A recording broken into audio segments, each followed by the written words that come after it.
much. I'm no property guru, so I'm not sure why I'm here. But I think I've been invited to talk a little bit about some of my experiences and what I've learned throughout my journey. Now, one thing I have to tell you before I start: I tend to talk very, very slow, like you can see, right?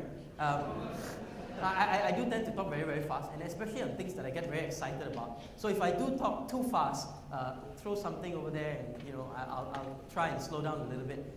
And if really I'm talking too fast, just wave at the back, and I'll try and slow myself down. I try. No promises.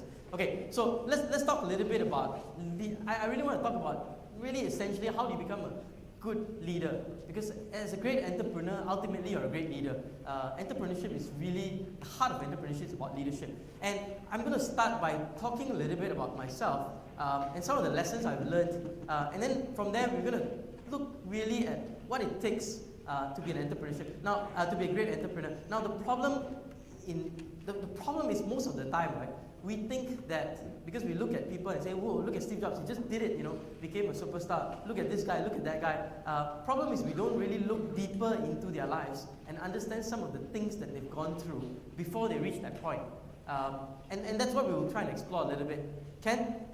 And also, if you really have a question or thought in between, just butt me, no problem. Okay, so don't have to wait until the end, and let's talk and be interactive as possible. Ken, you don't seem to be very vocal, so never mind.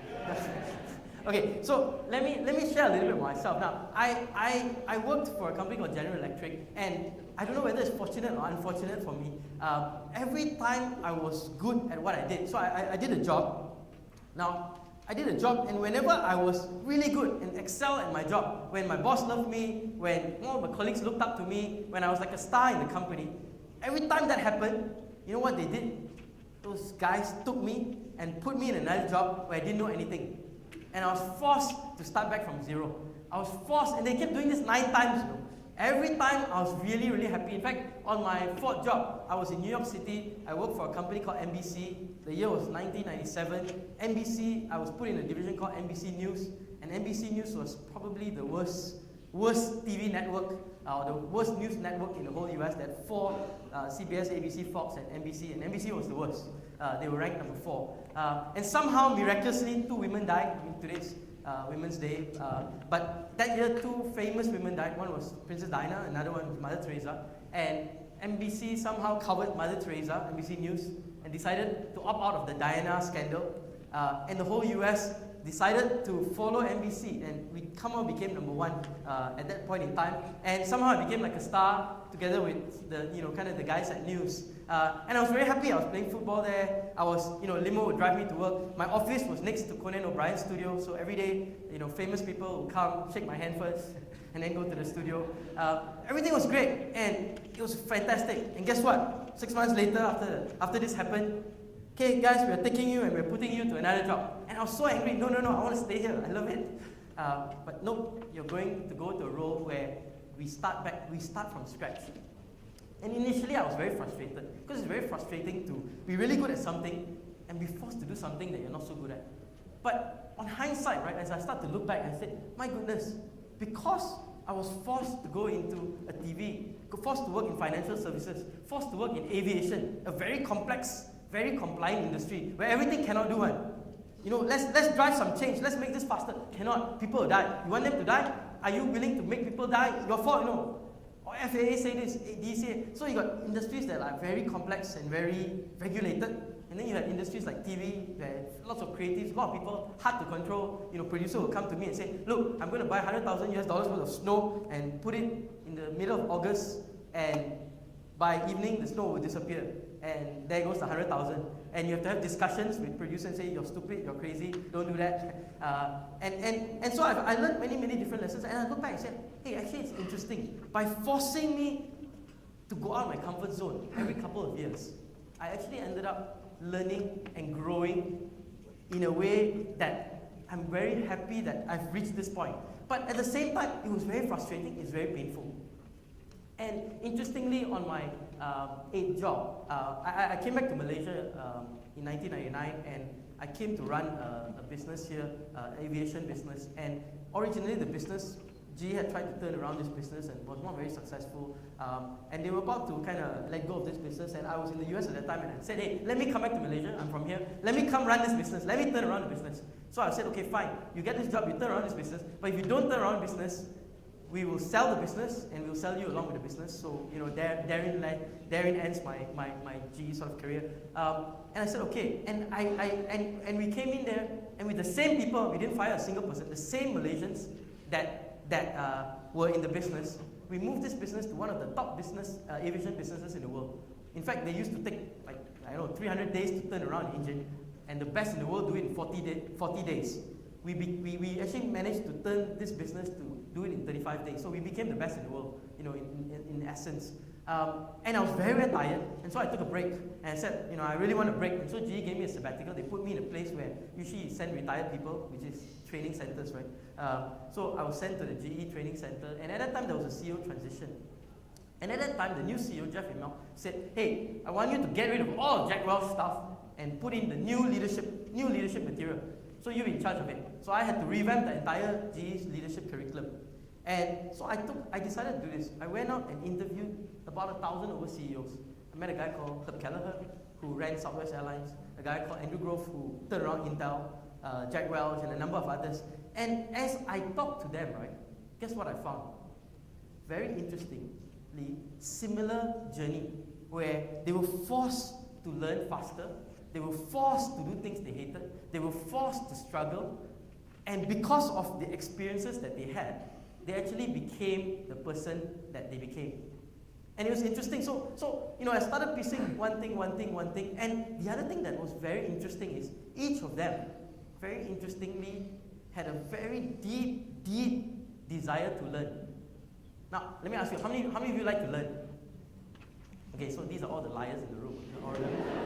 Okay, now, honestly, no one likes to learn. And here's why. I'll tell you why. Because learning is actually change. When you learn something, you actually change something, whether it's a skill, knowledge, behavior. Now, most of the time, we have a brain that's very interesting. Our brain loves to learn. Our brain loves, in fact, our brain we live longer if we learn more. The problem is, our brain's number one goal in life is what? Not really comfort though. Our brain's number one goal in life is actually survival. So imagine when you travel to a new hotel or a new place and your first night you sleep, you don't really sleep that well. Part of the reason is your brain is not sleeping. Your brain's looking out. Is there a monster that's going to come and eat me, or stuff like that is happening there. So your brain's number one goal is survival. Now, when you learn something new, okay, you actually go through pain. Because there's a struggle. Like I changed new job, right? There's a struggle because I don't know stuff. When you learn, how many of you don't know how to swim? Anybody? Well, now on the video, okay. If you try and learn swimming, right, you go like first few. I actually didn't know how to swim until last year, and I went for a few classes, and I was like, I can't. I mean, I'm too old to learn swimming. It's just can't. And I was like, hey, what's wrong with you? You tell people you can change. So I said, after the third, fourth lesson, you just want to give up, and then you go through the fifth lesson, sixth, and you force yourself. And it's very painful, but after that suddenly, hey, can swim already. Then you look at, actually swimming no problem, Correct? We go through this pain, But the brain is interesting because the brain tells you, hey, pain is bad because pain may be something that causes you not to survive. Because that's what the brain is telling you, right? So we are prone to say, real learning, I will talk a little bit what real learning is. We're prone to say, let's not change. Let's do things that are familiar. Let's do things the same way. Let's not, because it's very painful. And the brain, even though it likes to learn, actually tells you, survival first.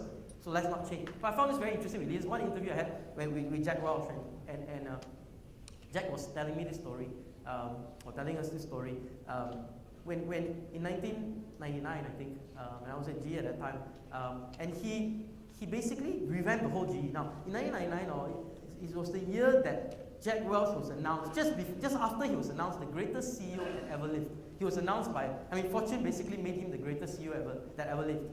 And in 1999, he decided, after the announcement, that he was going to restructure the whole GE. Now, 1 year later, he's retiring. He's 64 years old. Okay? Now, 64-year-old man, about to retire, already announced, he was declared by Fortune magazine as the greatest CEO ever to live. Right? What does he do? He decides to restructure the whole company a couple of months after that. And I was thinking, this crazy man. And what he did was, he realized that GE was not very IT savvy. And GE was not very internet-based. And he wanted to move GE into an internet-based company. So he restructured his whole. Now, I was on a project, at that time I was the Y2K project manager for GE. You know, the first time the world was supposed to end was the year 2000. Last year was the second time. So for the first time, Y2K, I happened to somehow, I think because being Indian and being US, they assume that you know IT. I think for some reason I got a role. And when I was doing that, Jack actually decided to revamp the entire IT infrastructure. We have to go internet-based. So in fact, one of the discussions I had with my CIO, the Chief IT Officer, was, hey, what's wrong with Jack? Why? He's 1 year about to retire. He's already declared the greatest CEO. What is that? And GE is the #1 company in the world at that time. Why is he trying to restructure? What's wrong with him? And so I heard this story. Basically, this is what happened. He went home one evening, and he saw his wife. Today it's his ex-wife, but back then he saw his wife, and she was on the computer, and she was doing stuff. And he said, "What are you doing?" "I'm shopping online. Check it out." And she goes and buys him a golf set, and the golf set comes the next day. And he turns around and he says, "I don't believe it. You can buy on the internet." And he went and told the IT guys, and the IT guys basically said, "Jack, we've been trying to tell you 10 years. You just don't want to listen." And he said, "I made a big mistake. I made a mistake. Okay, I must learn from my mistakes." And we changed. So from now on, we're going to create 12 new companies. Destroy your business.com plastics. Destroy your business.